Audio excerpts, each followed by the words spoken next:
want to impress your guests with an incredible dessert, but at the same time to be sure that at the end everything will turn out fine, today's recipe is chocolate and vanilla Bundt cake that is topped with fresh fruit for even more show-stopping presentation.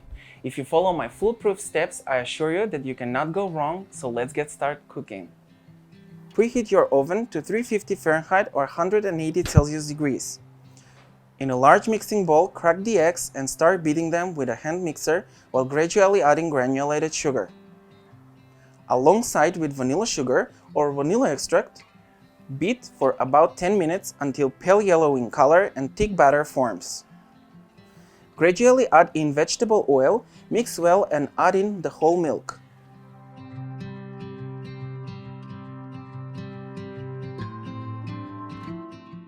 In another bowl, mix well the dry ingredients, flour, baking powder, and a pinch of salt.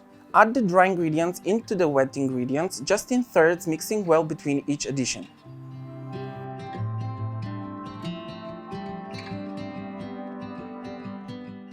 When the whole batter will be well incorporated, split 1/3 of the batter in a separate bowl and 2/3 in another bowl. In the bowl with the 1/3 of the batter, add in melted chocolate and mix well until incorporated.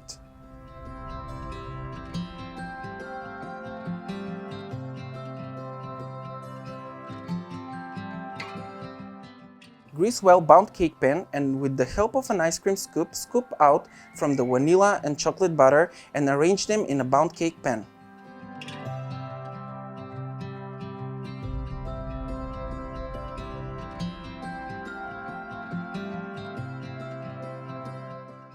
With the help of a skewer, form swirly moves to create the marble effect.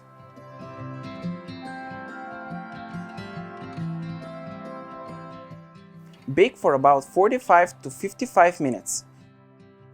You will note that the Bundt cake is done while golden brown or a toothpick inserted in the cake comes out clean. Let it cool for about 5 minutes in the Bundt cake pan and then gently remove it and place it on a cake stand.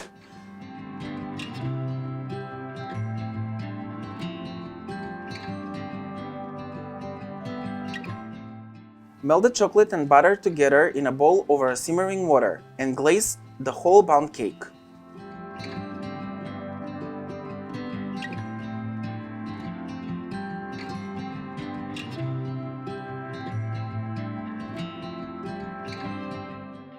On top, garnish with sliced strawberries, sliced kiwis, sprigs of mint, and chopped walnuts. In this recipe, you can use any kind of fruit. This is one of those classic recipes with a modern twist that everyone will love. Be sure that everyone, even the beginners in the kitchen, will be able to do it. All you have to do is to follow my instructions. I hope you will give this one a try and let me know what you think. Subscribe on this channel for future recipes. Have fun cooking!